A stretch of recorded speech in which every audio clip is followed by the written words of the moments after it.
Good evening, everybody. Pat. Evening.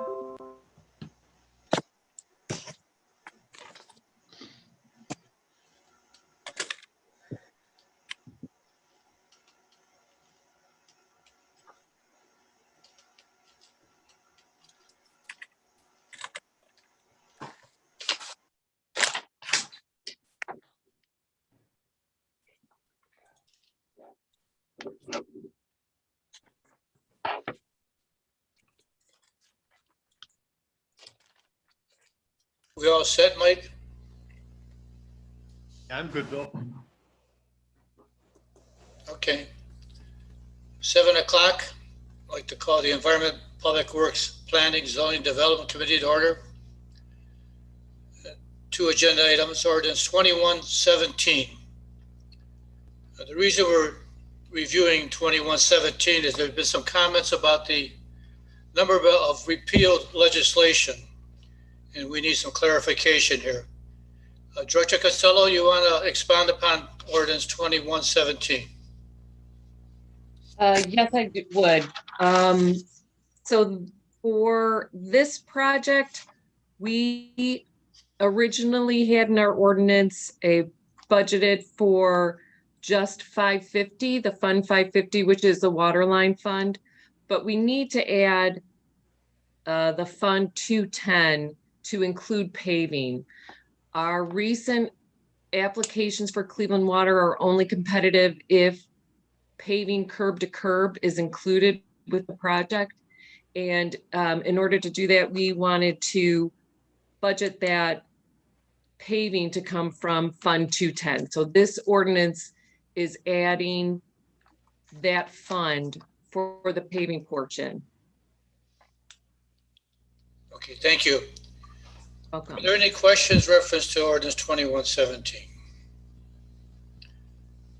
This ordinance was discussed previously, and it was placed on second and subsequent third, and the amendments will be made prior to passage. Thank you. If there's no additional comments, I'll move that it be placed on third reading.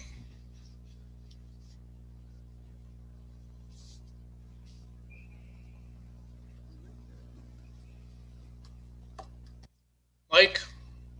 Yes. Brian? He's not here, Bill. Thank you. Myself, yes. Maureen? Yes. Sarah? Yes. Bridget? Yes. Greg? Yes. Motion carries 6-0. Ordinance 2121. This also is a replacement for repealed legislation to replace ordinance 2048. Director Costello, you want to expand upon this legislation? Thank you. This is part of our budget process, was originally in a permanent improvements account. We're asking to move it to Fund 230 for recreation. It's just how the project was moved during the budget process. So we're asking to adjust what had previously been approved and changed over the budgeting process. Okay, so we're changing from the recreation fund, we're going to the permanent improvement fund. We're going to the, yes. Okay, section 4. The verbiage is a little confusing. The city engineer shall be paid for the services and not to exceed $18,000 to be paid from the permanent improvement fund, Fund 260, of which a maximum of 50% of such costs will be reimbursed through the 2019 LWCF funding. We're talking about the engineer that we're going to the 50% of the funding. So it still means that the engineer will be paid $18,000, correct? Correct. And the funding pertains to the entire project, the 50%. Correct. Yeah, the wording is a little confusing. Any additional comments reference to 2121? Yeah, one comment. Since the design was sent out, I was trying to distribute that, and I know Mary Kay, I've sent you several emails on this, and I just wanted to put it on the record. So if anybody that is listening or watching the meeting that has reached out to me pertaining to it, just to reiterate, we're a little concerned pertaining to the placement of the restroom as it relates to a sledding hill. After visiting the site this past weekend, I think there's more than enough space to accommodate the restroom to be in sight of the entire park and not interrupt any activities there. So appreciate everyone who reached out to me on that. And I did inform everyone of the rec commission meeting that I believe this is going to be scheduled to go for April 21st, I believe. That's all. Thank you. Thanks, Thank Rick. you. Any comment, Director? We did have the engineers take a look at the elevations there, and it looks to me like we're going to have to select our position for this new restroom based on elevations so that we don't have to dig out any portions of the hill in order to fit this facility where it can be in line for view from the pavilion and from the playground. We'll bring to our Parks and Rec committee meeting that information and make sure that everyone's clear about why this location is the best and help people understand that the sledding can still be a part of the use of the park. But Thank you, Director. In that Chairman, case, I'm sorry. Go ahead, Sarah. Oh, thank you. So part of the concern that I have about some of these repeal and replace ordinances, and I'm sure that it's been taken care of, I just need to know for my own gratification, I suppose. We're moving a lot of money from fund to fund. How is this affecting the budget that was just passed, a month or so ago? Are we going to end up with changes in appropriations, or is this just moving them to the funds that they were supposed to be in and we already budgeted them for? These projects should be in the funds that the budget finalized. So they more accurately reflect the budget that was passed. Okay, so we are correcting the legislation to the budget, not the budget to the legislation. Correct. Perfect. I just need to know what's coming down the line if that's an issue. I appreciate that clarification. Thank you. Director Costello, if I may. Yes. Yes, with regard to what Greg was referring to, I too went over to the park just to get a better sense and looking at the plans. And then upon reading it, I know it said that the location would be approximately in a certain spot and would depend upon where the water and sewer lines run, correct?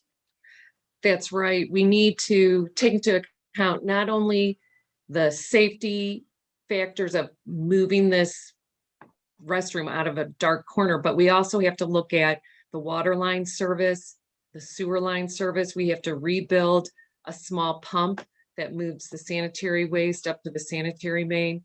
And so in order to do that, we're pivoting some of those connections. And we also down the road, not as part of this project, but down the road, we're going to be demolishing that structure. So we want to be able to have some room.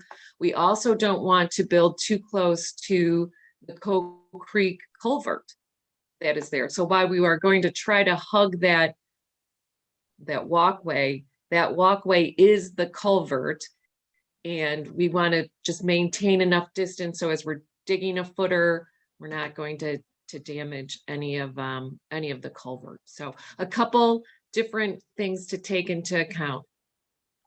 If you would be so kind, when you have a sense of exactly where it's going to be or are debating where it's going to be, if you could reach out to me so we could actually physically go over there, it might be easier for me to visualize it than just, on a piece of paper.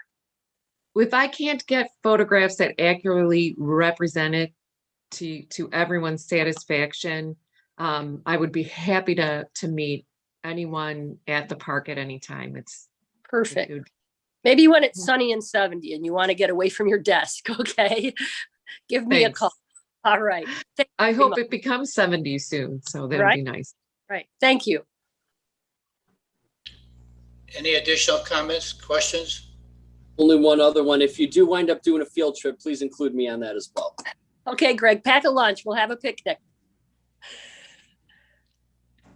Okay, I'll make a motion that this go on second reading and return to committee because this has not been finalized yet. So I move that it goes on second and return to committee. Mike? Yes. Myself, yes. Maureen? Yes. Sarah? Yes. Bridget? Yes. Greg? Yes. Thank you. That completes the Environment, Public Works, Planning, Zoning, and Development Committee meeting.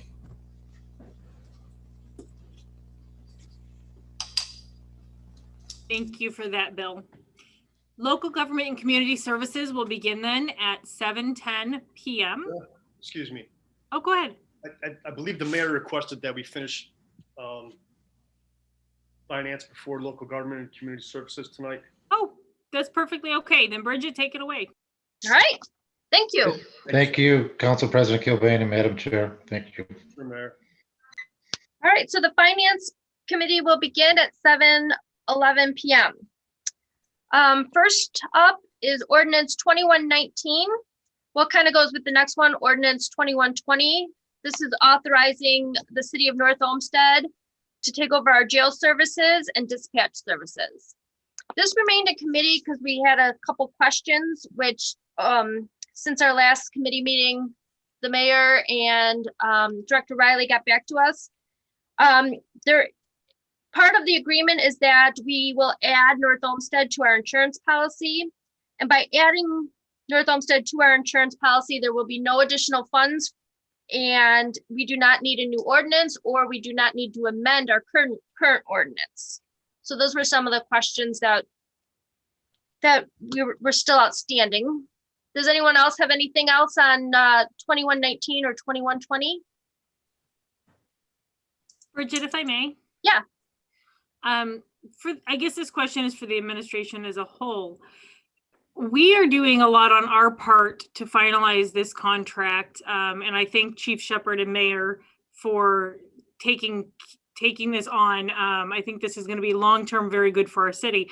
But is there anything going on in the city of North Olmsted that might delay or prevent this from happening? Has their council and their mayor signed off on this yet, or do they need to? Madam Chair, if I may respond? Yes, please. Thank you. Well, with respect to Mayor Kennedy, we sat down with Mayor Kennedy, Chief Bob Wagner, and some of Chief Wagner's officers to negotiate this. So Mayor Kennedy is supportive of this. I know that Chief Shepherd spoke to prior to North Olmsted City Council's committee meeting. I believe it was last week or 2 weeks ago. Chief Shepherd spoke with one of the council members, Councilmember Pat Kelly, who's a former Westlake police officer. I believe the chief and Councilman Kelly knew each other professionally. Councilman Kelly had a number of questions for Chief Shepherd, which he, provided answers to. And Chief Wagner called Chief Shepherd, I believe it was last week, to let him know that their committee, I believe it was a committee meeting, I'm not 100% sure, but I believe it was a committee meeting that they moved the legislation forward. So all indications are, certainly, I know Mayor Kennedy is supportive of this, and it's my understanding that council is as well. Chief Wagner was at that meeting. I believe Mayor Kennedy was out of town, so I didn't have last week, so I didn't have an opportunity to speak with him. But all indications are that they're supportive. Both administrations, both police departments are working on the mechanics There's some logistical things that need to be done, for the radios and my dog's coming to join us tonight. So they're working on it. So all indications are that it's going to move forward in North Olmsted. I haven't heard anything differently. So Thank you for that. I appreciate it. sure. All right, any other questions on ordinance 2119 or 2120? Okay, then I'm gonna make a motion to put ordinance 2119 on third read and final passage. Mike, Yes. Bill, Yes. Sarah, Yes. Maureen, Yes. I'm going to vote yes, and Greg? Yes. Okay, then I'd like to make a motion to place ordinance 2120 on third read and final passage. Mike, Yes. Bill, Yes. Sarah, Yes. Maureen, Yes. I'm going to vote yes, and Greg? Yes. Okay, both of those are passing 6-0. Next, ordinance 2122, authorizing trade-in and purchase of mowers. Director Costello, do you want to speak on this one? Thank you. These are pieces of equipment that we were hoping to purchase last year, but we staved off those purchases just based on not really knowing what the pandemic's impact would be, but we really can't put it off any longer. The mowers that we are replacing are important pieces of maintenance equipment. We have over 719 acres of public property, most of which has some element of maintenance that needs to be addressed by a mower. And so we are looking to Baker Vehicle Systems for that purchase. They have proven themselves to be a reliable vendor. They offer a lot of support. Parts are easy to maintain. They've also offered the best trade-in. TNS mowers couldn't beat them, and they are providing us with equipment that has good horsepower necessary for commercial mowing, local parts, and a very, very substantial warranty. So for those reasons, we'd like to proceed with this purchase. Thank you. Thank you. Does anyone have any questions about this ordinance? Bridget, Yes. I just want to ask the director if she knows what make the mowers are, where they're made. I do know that these are Hustler mowers. They're the Super Zs. I do believe they're local. One of the mowers we are trading in is a Toro mower. So I believe these are more local. I can double check though before next meeting. And it would be nice to know that we're trying to buy American made. Yes, I will find out for sure. Thank you, Director. You're welcome. Director, did you want this on emergency passage? I I thought that I had a memo. Let me look. Yes, we were asking for passage in 2 reads, just because we'd like to get them into service as soon as feasible. And with this weather being so nice, the grass is really growing very, very quickly. Thank you for bringing that up. Appreciate that. All right, any other questions? I have a comment. Yep. I Googled Hustler mowers real quick, and it says Heston, Kansas. So for what that's worth, but it is just a quick Google search, so it may not be the most valid source, but that's what came back. Thank you. Perfect, thank you. All right, then I would like to make a motion for ordinance 2122 to go on emergency passage with second reading. Mike, Yes. Bill, Yes. Sarah, Yes. Maureen, Yes. I'm going to vote yes. And Greg? Yes. All right, passes 6-0. Next up, ordinance 2123, authorizing extension of contract with Republic Services for solid waste disposal for 21 to 22. Mary Kay, want to take this again? Thank you, Chairwoman. So we are coming up on our last year for renewal on our refuse and recycling services being provided by Republic. And we have a contract that authorizes us to make these extensions, and we're coming to you to make that annual request to approve this final year of the contract. So when will, looking forward next year, if we would not go with Republic, when will we start this process? So what we have is till June of 2022, but I believe we would start a process a little sooner than that. Initially, this contract was based on a bid issued by Parma Heights.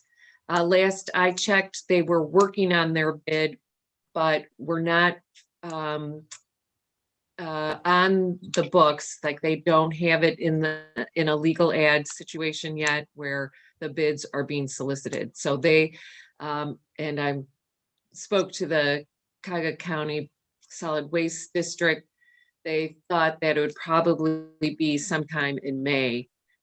Parma Heights has until the end of the year for their contract with Republic. And so we'll follow very carefully what Parma Heights bid entails. But, you know, we would want to act upon any changes far sooner than June of 2022. That's for sure. Okay. Madam Chair. Yes. Well, we've been looking at this for a while. I know Director Costello has been talking to the Solid Waste District, checking with and what seems to be the trend in services. So, and so I think what we can do in the next, few weeks, a month, maybe sit, talk to council about what those trends are. Solid Waste District is a wonderful resource for all of us, and maybe talk to somebody from there to see if they could, provide us with some information, maybe even make a presentation. I don't want to volunteer them without speaking to them, but to give us, give everybody a little more information, so to give us some direction on what we can do going forward. I know, as Mary Kay mentioned, Parma Heights is in the middle of their negotiation. It's a similar size community. I think they have similar size. They have similar services. So it'll be interesting to see what happens with that. But we've been monitoring this, and like to report back to council in the upcoming months, and let you know what we're thinking and get a sense of what others are thinking. Yeah, that would be great. Thank you. Bridget, if I may. Yes. Okay, thank you. First of all, Mayor, I am very happy to hear that we could possibly hear what's going on from the Solid Waste District. So I thank you very much for A, thinking about how to involve us in that conversation, and B, the forward thinking just around this garbage issue at all. Mary Kay, just to confirm, this is a extension of the current contract. So all of the same services would stay. There would be no change in service, no change in bulk days, no change in anything, because it's an extension, correct? That's correct. The pricing is part of the contract. There are incremental raises throughout the contract on an annual basis, but other than that, all the services remain the same. That is correct. Okay, thank you for that. You're welcome. Any other questions on this one? Madam Chair, one last, sorry to, No. if I may. I don't know if there are any any other questions, but we were wondering if council would consider, there's not a memo now, but we would, if council would be willing to consider passing this on 2 reads. As the director mentioned, the pricing is incremental. It's very competitive as to compared to what current rates are. And, to give, the services are going to remain the same, but if council would like another read, that's fine. But if not, we would, send a memo to you before next meeting to explaining our rationale as to have it passed on 2 reads. I'd be happy to talk about that now if anyone has any questions. If I may. Sure. I'm just curious your reasoning for wanting to, I don't want to say rush this. That's not at all what you're trying to do, for trying to push this early, because the current contract doesn't expire until June 30th. And I would have to assume that the conversation with Republic is we are moving in this direction. This is the date it is expected to be voted on. Is there a chance the Republic could pull back the contract if this is not done under 2 reads? No, I just don't, if there's not much more to talk about, I just like to get it moved off the docket and move forward. For the record, it's my preference not to do anything on 2nd read unless there's a super good reason, which I do understand what you're saying, but I know trash has been a pretty hotly debated topic for as long as I've lived here. I think for transparency's sake, it would be nice if we gave people the opportunity to comment, but I'm comfortable with whatever, I guess, council and administration decide to do.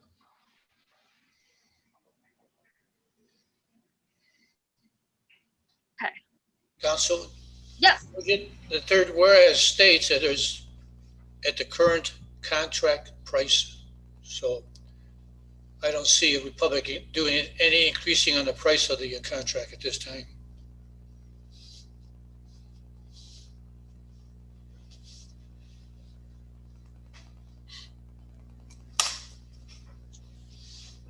So there would be no changes in prices then? Yeah. Is that right, Mary Kay? It would be no changes to the contract prices. So those are built into the contract. Any of those incremental raises over each annual year, there's a incremental raise. So that is set by contract. We know what those prices will be. Yes. Okay. All right. Well, I'd have to agree with Sarah. I think that trash is a huge debate in our community. So I would like to keep this in committees so that anyone in the community would have a chance to get on record if they would like to. So I would like to make a motion to put ordinance 2123 on 2nd read and remain in committee. Bridget, Yes. just throwing my opinion in here. Yeah. Bill and the mayor said nothing's going to change in this contract price wise, or, I mean, I wouldn't mind just seeing it passed when the mayor wants it passed, Okay. for what it's worth. Yeah, Bridget? Yes. I would agree with Mike. If really nothing's going to change, further conversation about this probably would become more of a factor when we're looking ahead to the next contract. This, and I wouldn't even want to mislead residents into thinking if they have comments about things right now that we actually have some sort of authority to change things now.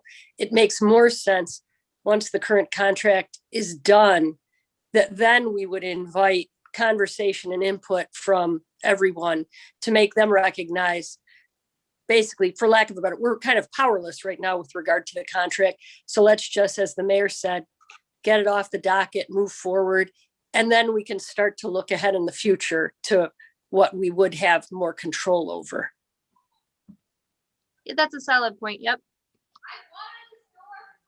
Okay, so then Mayor or Director Costello, if you could send out a memo to us about the emergency passage, that would be Yes. awesome. Okay. Well, Yes, then thank you. sure. Thank you.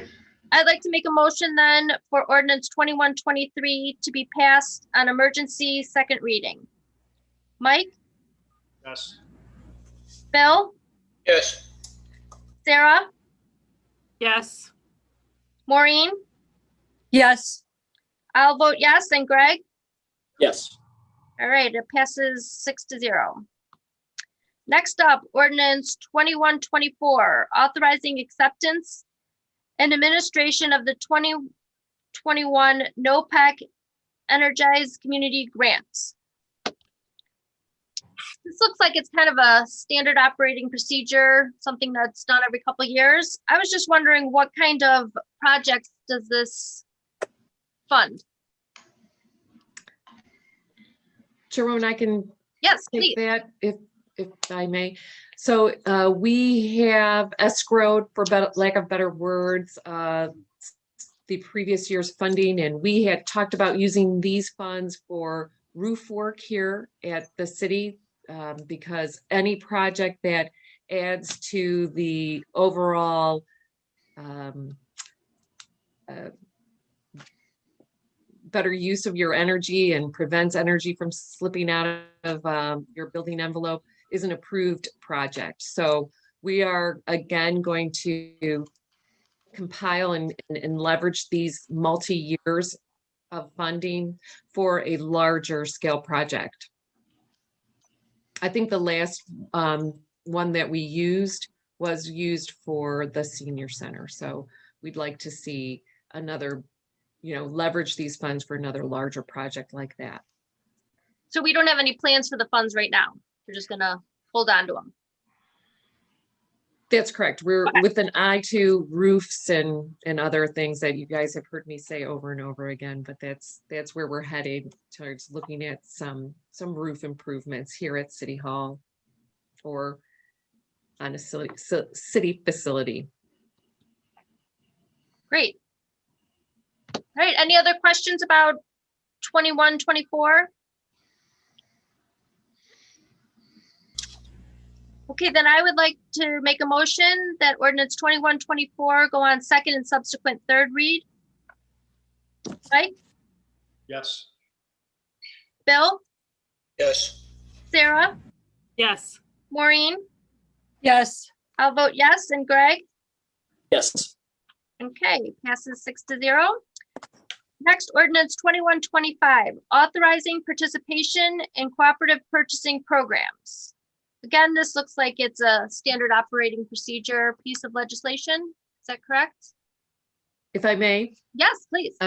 this is housekeeping. There are some cooperative purchasing agencies that like to see this approval being passed by City Council to have the support of the elector. And so we add everybody into that ordinance, so it covers all the bases. We want to try to find the best prices for our purchases and be responsible stewards of our resources. So I appreciate consideration of this ordinance. Thank you very much. Any questions on this one? All right, then I would like to make a motion that ordinance 2125 be on second and subsequent third reading then. Mike, Yes. Bill, yes, Sarah, Yes. Maureen, yes, I'll vote yes, and Greg? Yes. All right, it passes 6-0. And last one, ordinance 2126, authorizing the sale of obsolete city vehicles by Greater Cleveland Auto Auction. Mary Kay? So thank you. I appreciate it. We have vehicles that are from the years 1997, 2 from 1999, and one out of service vehicle from 2008 that our mechanics just cannot justify fixing. That's the old senior life vehicle. So these cars and vehicles are no longer serving their useful function. They're out of service and obsolete. and they need to be taken out of the fleet, off of our insurance and off of our property. So we are going to use the services of the auction agency. They will also tow that out of service vehicle for us to their site. So it is a service that I personally appreciate, so that people don't have to come here and try to get, details about an out of service vehicle from us, that they can just work with this auction house. Perfect. Yes, thank you. Any questions on this one? Yes, I have a question. Sure.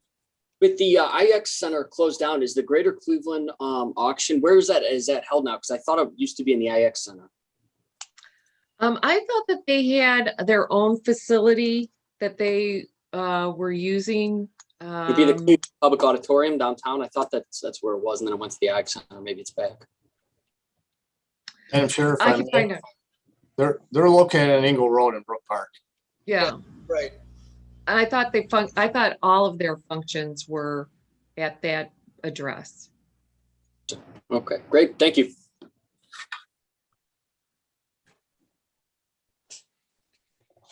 Right. Any other questions?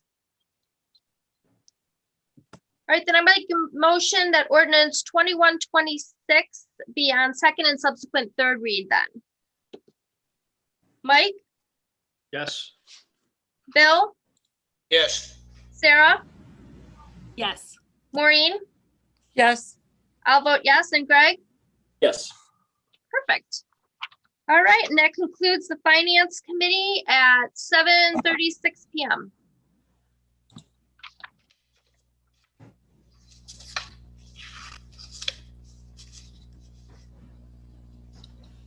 Okay.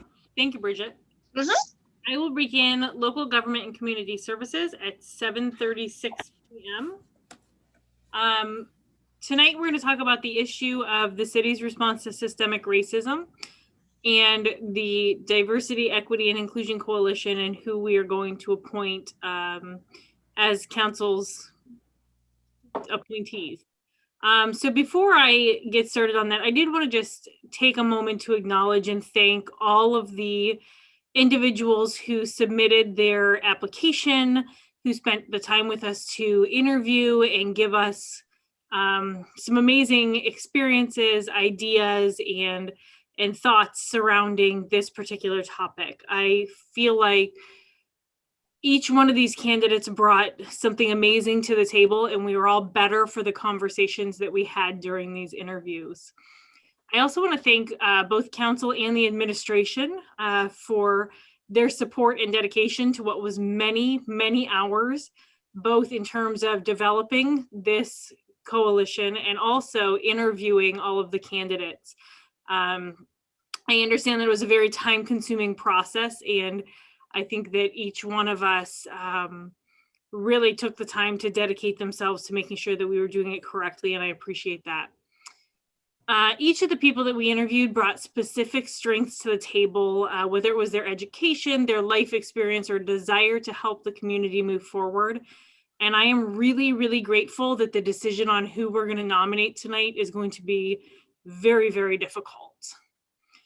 So that being said, at this point, I'd like to begin the nomination process. What I'm going to do is ask each council person their 10 picks for the coalition. Actually, before I start that, Mayor Cooney, would you like to give your synopsis of who you picked? Maybe that would be helpful. I know you told us by email, but would you like 5 minutes to do that? Sure. I thank you, Madam Chair. I don't know if I'll take all 5 minutes, but I also just didn't know if you had any other questions beyond the individuals that I nominated. I nominated William Iman, Felicia Munoz Davenport, Jennifer Kramer, and Bunda Ross. I thought I agree with your comment earlier that we really had some wonderful candidates and qualified people. I really appreciated the sincerity of everybody, and I think they understand in talking and to them that that there's a tough job to narrow the field down. I really liked the positive nature of the people that I nominated. they all had their, as you mentioned, they all have their individual strengths, be it from an educational standpoint and a life experience standpoint, a professional standpoint. And, I think they'll serve us well, as will the individuals that you nominate. And so I didn't know if there was any other, questions that you might have with respect to moving things forward that you wanted to talk about, or we can do that at a later date. And, but again, this really was, it's nice to see people volunteering to serve, and really, sincere and wanting to help. So I think we're very fortunate to have that.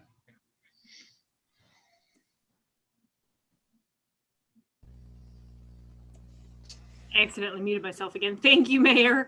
I appreciate that. The only question I have right now is, have you decided which administration member will be the person assigned to this coalition? Yeah, so Kathleen Fan is going to serve as the liaison between the coalition and the administration.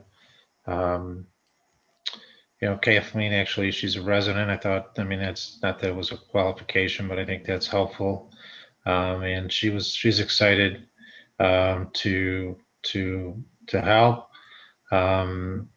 She, she'll, similar to what the charter review did, she'll take notes, and if people have any questions or need information, she'll help facilitate that. It was, I was going to plan to meet with the coalition as a whole once they're appointed, to just let them know that if they, I've already talked to my directors about preparing synopsis of what their departments do, and a written synopsis would also give them an opportunity to, come in and ask questions of the various directors or chiefs. If they have any specific questions. Going to provide some historical data with respect to the city, and also to the city as a whole, but also the government. As we're going to have some information for them to provide.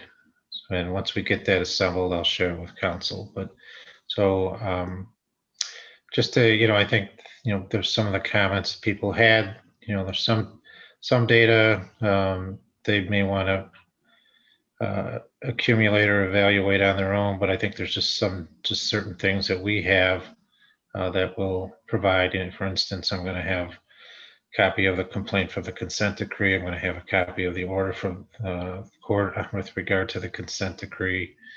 We'll provide them obviously with a copy of the resolution. We're going to have a roster of the employees, date of hire, position, some things of that, nature. So again, when we have that together, I'll share it with council. Thank you. I appreciate that. Sarah, may I ask a question? Yes, please. So tonight we'll get our 9 people, and let's say you contact someone and they've decided that they no longer can participate. Then would you just go to the next person on the list to add them to keep it at 9? Well, let's sure hope that that's not going to be the case. Let's sure hope that. At the end of this, we will have tallies, and yes, I suspect that would be the case. This will not be our quote formal nomination. We would have to do that at a legislative meeting. Okay. So we will have our answers, but they're not technically appointed until we do that during the legislative meeting. So I guess if there becomes an issue with that, we can talk about it at caucus and make sure we all agree on, yes, this was the next person in the line, Okay. and we can move forward. But fingers crossed, that's not an issue. I think everybody has been quite dedicated, so I'm hoping that will continue to be the case. Yes. Can I ask a question / make a comment? Yes, you may. Right. So one thing that I wanted to at least get the idea out there that I have discussed with some other people, because the idea, and I brought it up once in a meeting before about expanding beyond the 9. And just to provide a little bit of a thought that I have behind that as well is that there were pretty much three key things that stood out to me as far as topics that continuously came up. And so going beyond the 9, I guess the idea comes from using potential subcommittees, because the three themes that kept reoccurring, I felt, were a survey, an education piece, and an event. And so if we go beyond the 9, we can expand and include more people, getting higher levels of participation and really, be able to do more in the community. So just wanted to get that idea out there and see if anyone thinks it. See what everyone thinks.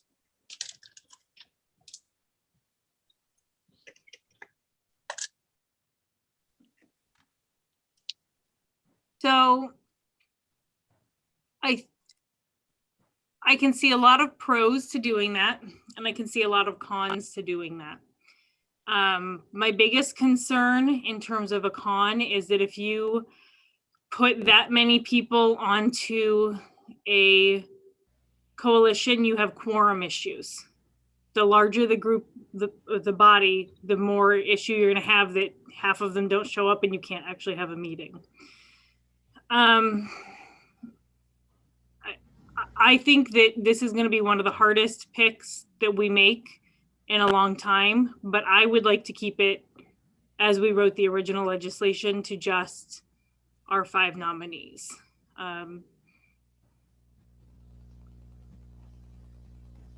Sarah, I may ask. Yes. I understand where both you and Greg are coming from. I was curious where we would have the 9 that we are choosing to be the core task force based upon our selections, this evening. Do they have, and they would maintain being that core group with regard to quorums and scheduling meetings and whatnot. Would they have the power or authority to, since they would be meeting in public meetings, correct?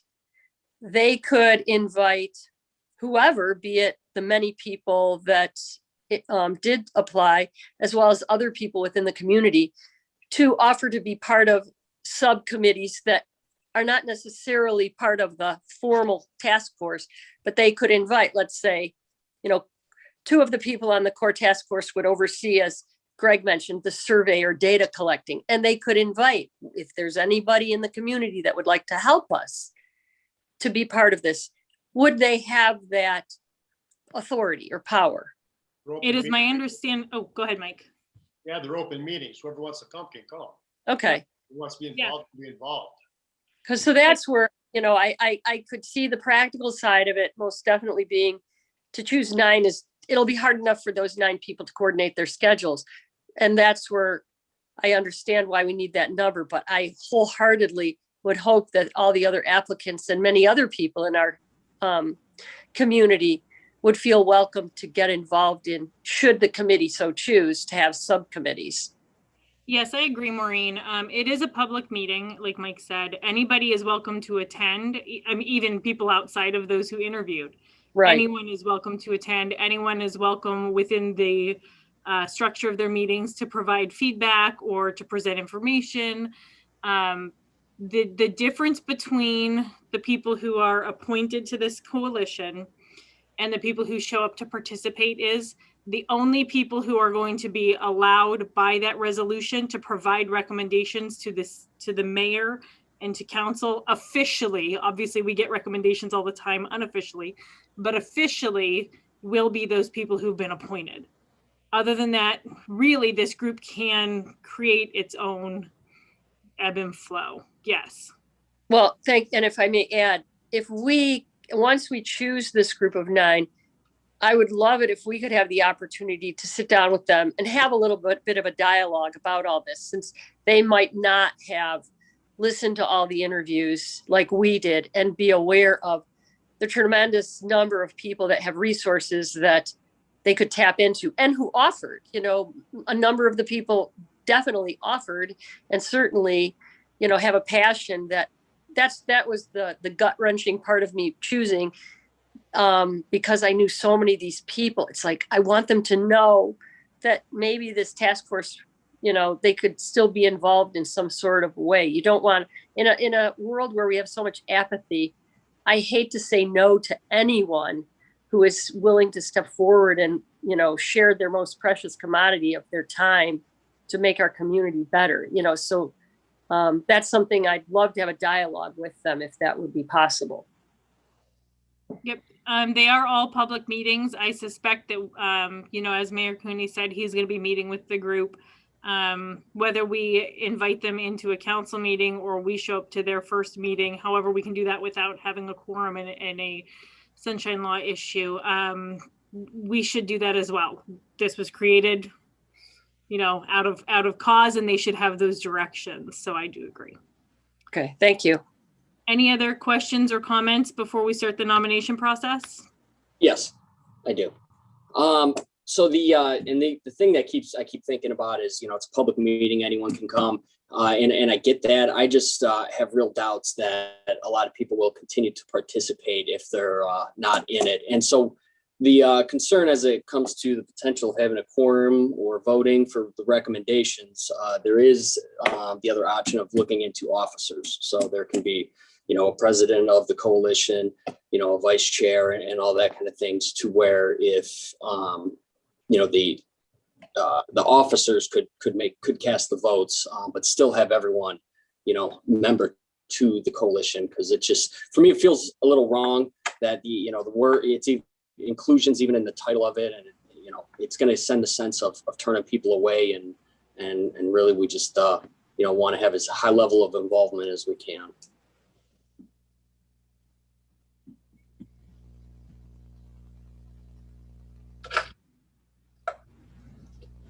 Okay. Any other comments? That's Sarah. Yes. I guess just, you know, Greg pointing out the word inclusion. I do understand where he's coming from, but then that's where I definitely, you know, did think about this, the wee hours of the morning and late at night. But then I did come back to actually make progress. This is the thing for us to launch this. We don't want to impede the progress of the group in trying to coordinate 20 some people's schedules. You know, that's probably, I hate to say it, the practical part of it. And if these people's passion is as strong as it came across in their interviews, I would hope that they would still continue, you know, and be involved, you know, because that would show their true commitment to this. And also I would hope they'd understand from the very practical standpoint of scheduling that we had to limit the size. I debated it back and forth. I have to admit, you know, how we should go with this, but I understand the practicality, and I hope the passion, like I said, continues. Sarah? Yes, go ahead. What's the procedure if an appointed individual, for some reason, God forbid, has to resign from the coalition? I would think that would follow similar procedure to what we would do if somebody resigned from the Shade Tree Commission or from the Parks and Rec Commission. You know, whoever's nominee it is would be allowed to conduct interviews and collect resumes and make another appointment. Thank you.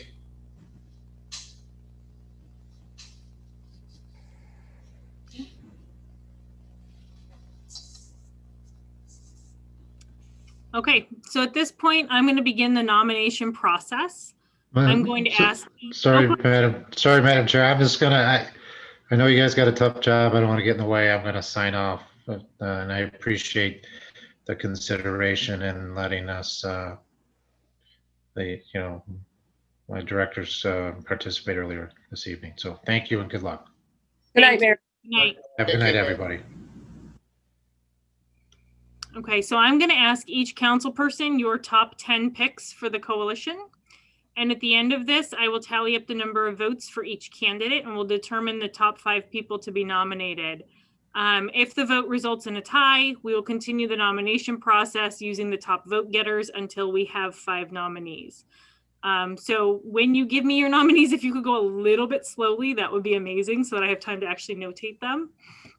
I assume everybody came in with their list as we had agreed upon. So I'm going to go ahead and start. Brian is not here this evening. Bill, would you like to go first? Thank you, Sarah. Do you have the list in front of you? I do. I'll give you the numbers. Oh, I don't have their numbers, actually. I did them in alphabetical order so I could find them. I have them by last name. Okay. Then you want the last name if you don't Yeah. have the list? Okay.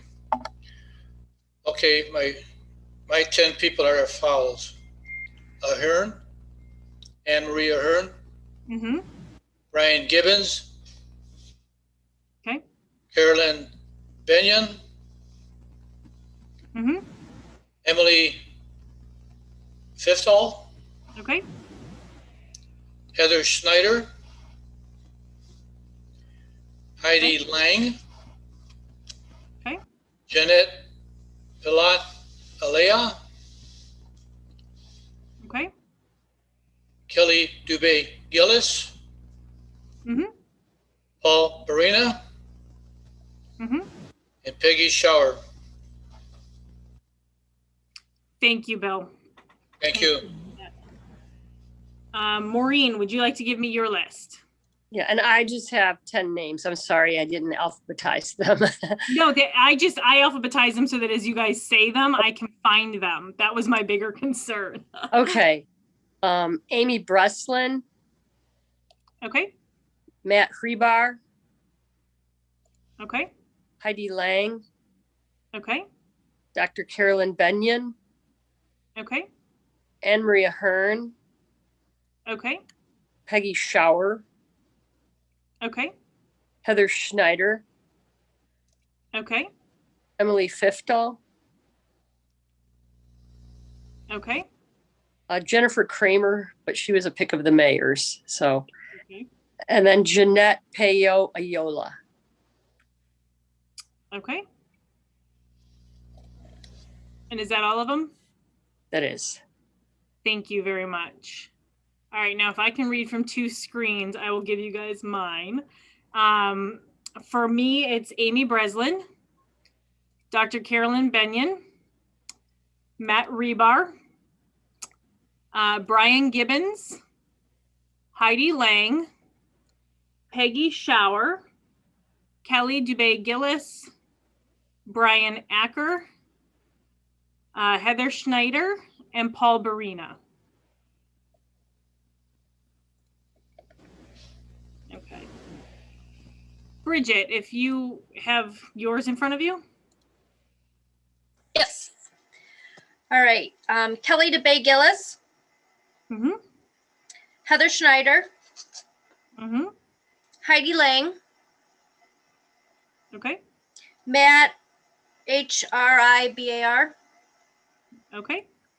Anne Marie Ahern, Mm-hmm. Amy Breslin, Okay. Rianne Moore, Got it. Suzanne LaSure, Okay.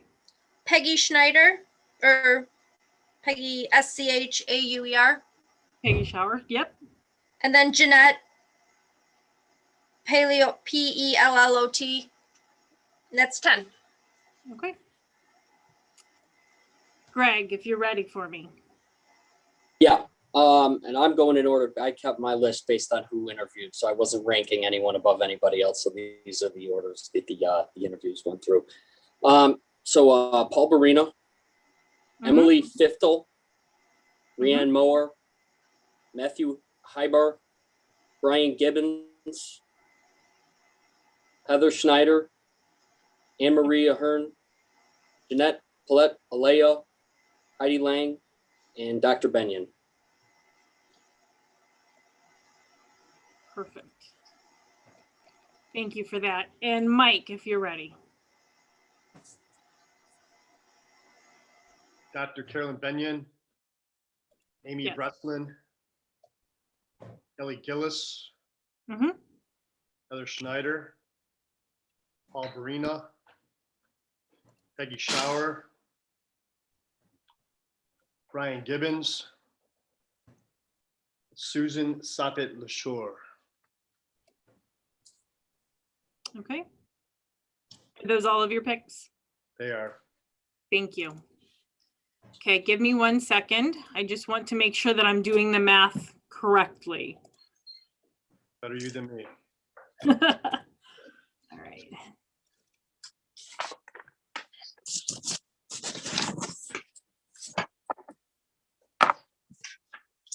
Sarah, did Brian submit any pics? Brian did submit pics. However, by law, we are not allowed to cast any sort of binding vote unless we are present, whether it's during this current emergency Zoom or actually in the chamber. So unfortunately, we could not consider his pics. Okay, thank you. Yep.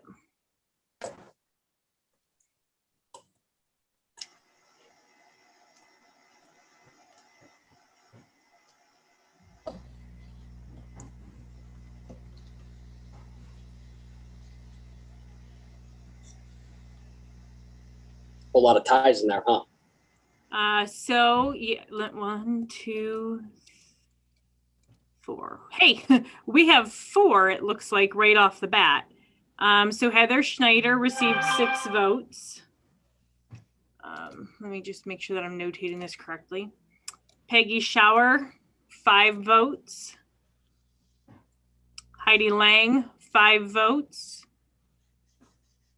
Dr. Benyon, 5 votes. So that's 1, 2, 3, 4. So it looks to me like we have a tie among the Anne Marie and Hearn also get 5 votes? Or no? Liz, do you say you have a tie for the 5th person? Yeah.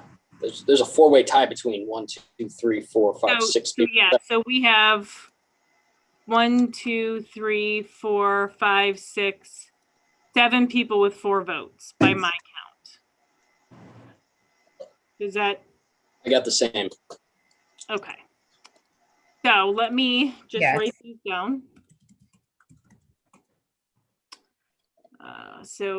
Between Anne Maria Hearn, Paul Barina, Amy Breslin, Kelly Dubé Gillis, Brian Gibbons, Matt Hrebar, and Jeanette Iola. Are those the same numbers or same people that you guys have? Did you say Anne Marie or her? Anne Maria Hearn, Paul Barina, Amy Breslin, Kelly Dubé Gillis, Mr. Gibbons, Matt Rebar, and Jeanette. Mhm. Okay. So Could always think about expanding again. So Caroline Benyon had, no, Heather Schneider had 6 votes. She had the most, correct? correct. So she's on it. Yep. And Peggy Schauer, Heidi Lang, and Dr. Benyon all received 5 votes. Yeah. So those 3 are on as well. 4. All right, so we just have 1 spot left. Just that one we have spot time left. for. Okay. So I guess that comes down to, the biggest thing is I do not want to debate the merits of any one of these people because every single one of them brought forth such amazing skills. So what I will ask is if you could all take a minute and think about your top 2. Out of these, who are the 2 that you need to see appointed? Would you please, hold on, let me get a color. Can you please give the names again? Yes, 1 second. Let me pull it across 2 screens. All right, so Anne Maria Hearn, Okay. Paul Barina, Amy Breslin, Kelly Dubé Gillis, Brian Gibbons, Matt Rebar, and Jeanette Payette Ayola.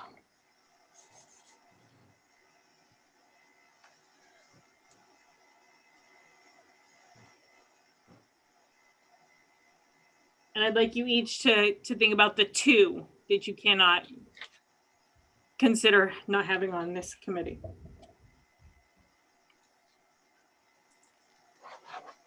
And I guess when you're ready, if everybody could just give me a thumbs up or. I'm ready. Ready?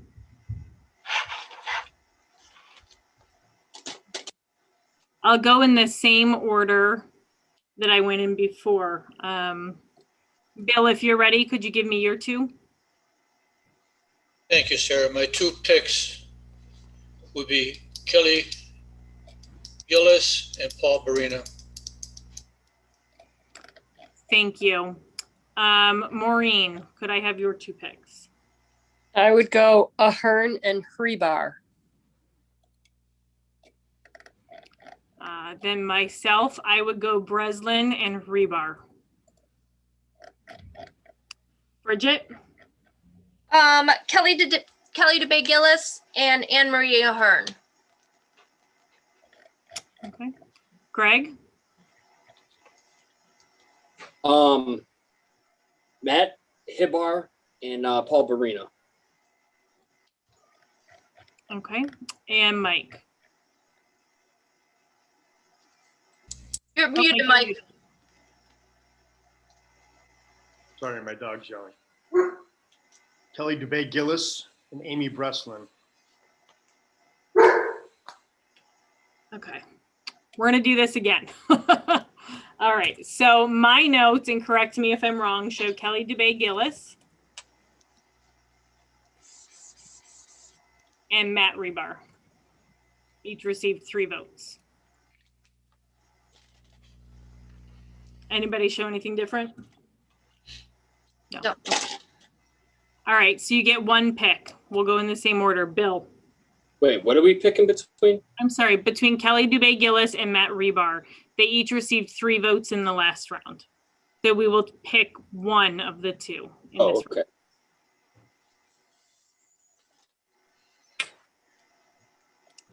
Bill, whenever you're ready.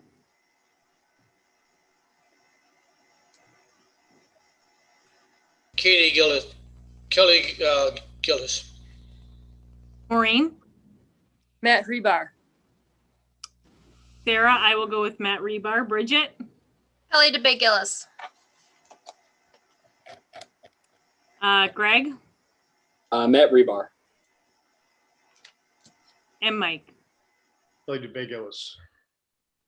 Guys, we're going to be here all night. That is 3-3. I suppose this is a good, Help- good help example Brian why we get have in his 7 car. on council. Get in your car, Brian Simmerly. He's in Florida. I'm sorry? I believe he's flying from Florida right now. Oh, okay. So we have a tie that I can't see that if we were to do this again would change. We could do like a pro-con pro for each of them. They were both so good, though. You know, I think they would both be fantastic. Everyone that interviewed. us. Everyone would be fantastic. Mhm. They both offer very different things and both have merit, but very different. They're very different from each other. Would this go back to, can we go with 10? I'm all for it. Everyone had really good merits, though. Yeah. I know they, I'm just saying, because we have a top, a natural position to go with 10 if we're allowed to do that. I mean, I'm saying a total of 10, that we would have 6 picks. Would we have to go back and change legislation? We would have to go back and amend the legislation. And we could not nominate unless somebody tells me differently. I believe we could not actually nominate the 10th person until the 10th person is considered via legislation. So we'd have to rank these 9 and 10. Yes. We'd have to rank them 9 to 10. We'll have to Because rank you- one of them 9 and one of them 10. Well, And then three once you three pass of the us- legislation, you would nominate the last person. essentially we did rank them 9 and 10, because all of us, whoever we picked was number 9, basically. Mhm. Maybe wait till we have a full quorum and then decide it then. We could do that. If we have a full quorum before next week's legislative meeting, could we do that in caucus? Is that, or would we wait until the next committee meeting? So we wait till the next committee meeting. That seems like we're putting this off forever then. That's another 2 weeks and then we have to do legislation. I mean, that's, What we really should have done is had a special meeting that 5th Monday. I know, but we'd Let's still look be here. I mean, So we have a couple of options. The first option is we could try to revote that again, but I doubt that anything changes. Or we'll all swap our votes around and we'll end up back where we were. The next option is that we wait until we have a full quorum, or I mean a full council where we have the tiebreaker 7th. But that does necessitate 2 weeks. Or Mike, is there a possibility we could have a special committee meeting before or after the next legislative meeting to handle this? Yes. But what if someone's missing from that? And we're back to 6. Yeah. So we need 2 people missing. And Sarah, would we be just choosing between these final 2 or would we be starting all over again? No, I believe we'd be choosing between these final 2. Okay, good. So I really wanted to have closure on this evening, right? I mean, Right. I think also the people who interviewed with us wanted to have closure on this evening. But it probably makes the most sense to schedule a special committee meeting, in my opinion, prior to the next council meeting, so that we can finalize this vote with 7 of us between these 2 individuals for the 5th spot. And then we can do the nominations during that council meeting. Yeah, the only thing about going before the next meeting is, we want to make sure we have enough time to cover everything and make sure it's done properly. And I know I have some issues getting here when we do them beforehand. It's almost impossible for me to get here before 6:30, and that would be my only concern, is not having enough time to accurately address it. Sarah, we're just concerned about Brian's vote, correct? Yes. Okay, Well, essentially, unless somebody was going to change their vote between now and next week, essentially, yes. so there's a possibility that by his selection of the 10 individuals, we may end up with another tie. Well, no, it is my, I guess, decision that the 4 stand. The only thing we are deciding is between Ms. Dubé-Gillis and Mr. Rebar. That is the only So thing. Brian doesn't get a say in anyone else but the tiebreaker. Yes, that seems a little, if we're gonna, put this off to include him, because that his potential 10 could have adjusted, the outcome of some of the other ones to 100% it could have. Sure could have, but unfortunately, he's not here at this meeting. That's what I'm we- saying. So since he's not, then we shouldn't include him as the tiebreaker vote. I agree. I think Bridget's right that if, it could have adjusted the whole outcome of it. This almost to me seems like how that whole March Madness bracket and all these different, moving parts. But I think she's right that, we should be included on all of it, because it could have made a difference. All of it or none of it. Yeah, all of it or none of it. I agree. That's fine. So then we're left with a tie. And I think by the time we even get to another committee meeting, we could get, legislation to adjust it to 10. So I'm all for including more people. More people, the better. What is your deal with this? The more people, the better thing here. Because I think it'd be positive. I think they both contribute. The challenge, though, just to be a negative Nelly here, if we put 10, they will end up in this same scenario potentially every single time. So it needs to be 9 or 11. I mean, there's a reason we went with an odd number. So really, we can't push it to 10. Oh, I see what you mean, because voting. Okay, well, 11 then.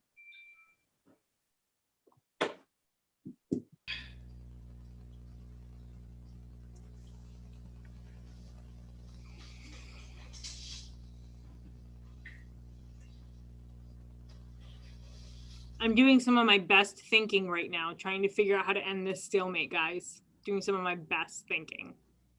Because we can't push it to 10, because then we would end up with no way to ever break a tie. And realistically, if we push it to 11 and we take 7 members and only give the mayor 4, that's significantly imbalanced or unbalanced, which would not be fair. And that was not the spirit of this. I think ultimately, I think what we need to do is schedule a special committee meeting. I'm going to make a motion. We're going to schedule a special committee meeting before next meeting. We will vote between Ms. Dubé-Gillis and Mr. Rebar, and that will be the 5th nomination. Sarah? Yes. I'm sorry, I was frozen and got kicked off for a minute, so I missed some of that. So can you say what you're going to do again, please? Yep, I'd like to make a motion that we will accept the 4 names that were picked previously. So Dr. Benyon, Ms. Lang, Ms. Schauer, and Ms. Snyder. Okay. And we will schedule a special committee meeting before next legislative meeting, at which point we will take a second vote on Ms. Dubé-Gillis versus Mr. Rebar. And hopefully we will have 5 or 7 of us, whichever it is. So we have a tiebreaker, and then we will do the formal nominations at that meeting. Okay, so whoever shows up gets to vote the next one. So if Brian shows up, he gets to vote? Mm-hmm. Just to break the tie. Ultimately, that's how it works every week. If you don't show up, your vote doesn't count, whether, I mean, right? We do that on almost everything.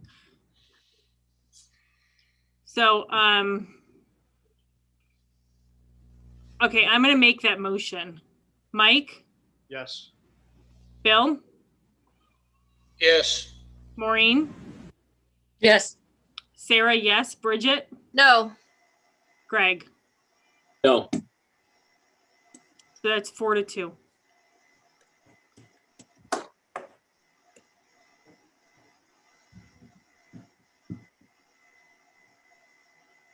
Okay, so it passes 4-2. So we will decide between those 2 individuals next meeting. And I'm exhausted. All right. That's all I really hope to accomplish this evening. It's actually a little less than I had hoped to accomplish this evening on the topic of our city's response to systemic racism. Does anyone else have any comments on the city's response to systemic racism? Sarah, Yes. again, thank you. You did a wonderful job again this evening under difficult circumstances. And again, it's a difficult decision. We had, just tremendous applicants who brought so many different perspectives and skills, and it's a difficult decision. And again, I'd like to thank everyone who came out and for this and put their time into it. Agreed. Sarah, if I may. Yes, please. Again, to mention, in my notes, I had a number of the people that were not chosen thus far to be on the committee did specifically offer their services, and their expertise. And I hope that, if they're watching this or listening to this, that they, definitely, come through and do offer those services, because it'll only make the group stronger. I agree. Okay. Well, if that's all, I'm going to make a motion to leave the issue of systemic racism in committee. Mike? Yes. Bill? Yes. Maureen? Yes. Sarah, yes. Bridget? Yes. Greg? Yes. Okay. Local government and community services ends at 8:18. Thank you. All right, boards and commissions reports, Bill. Thank you, Council President. A request for a Board of Control meeting for next Monday, the 19th, was made this afternoon. PD Commission, there's 6 agenda items. 21984 Lorraine Road, review a plan for patio and fence. 19050 Lorraine Road, review a plan for signage. 20455 Lorraine Road, review a plan for generator. 22610 Lorraine Road, review a plan for signage. 21571 Lorraine Road, review of plans for exterior renovations, new construction and fencing. And 3885 West 210 Vulcan Park, review a plan for exterior paint. Thanks, Mike. Thanks, Bill. Maureen, words of questions? Nothing to report. Thank you. Sarah, Nothing to report this evening. Bridget? Thank you. thank you. I have nothing. Greg, Nothing. Thank you. Bill, anything for roundtable? Nothing, Mike. Thank you. Thank you. Maureen, anything for roundtable? Nothing, Mike. Sarah, I had one thing which I think maybe I haven't formed an opinion on yet, so I'm just going to heads up to council that this was presented, and maybe we can all put some thought to it. There are a couple of homes in Fairview that are being described as nuisance permit homes, meaning they took out a permit 6 months ago and have left their yard a tarp-ridden, ladder-ridden, tool-ridden mess for 6 months, and very little work has been done on the project. And I had a constituent mention to me that perhaps we need to consider how to keep them from being nuisances and get their projects done. I don't have any thoughts or solutions or anything on it yet, because I know that sometimes projects do take a long time, but I just wanted to bring that up to council for just keep in the back of our heads as we are walking around the neighborhoods and seeing how many of these we might actually have. you haven't been by my place, have you? No, should we be sending the inspector by? Only happening. Thanks. Bridget, Nothing, thank you. Greg, Sarah, I know it's not the outcome you wanted today, but I think you're doing a great job. Don't give up. We'll get there. That's all. Thanks, Greg. Liz, do you have anything? Just a couple things. I just, so everyone knows, the liquor license application did not get any objection for Earth Fair, so that was submitted to the Ohio Liquor Control Commission last week. So that's filed. Speaking of filings, the OEC financial statements are due in exactly 35 days on May 17th. So if you haven't filed that, get that in. And that is all I have. Thanks, Liz. Mhm. All right, thanks, everybody. Thank you, Mike. Thanks, Thank you. guys. Have a good night. Good night.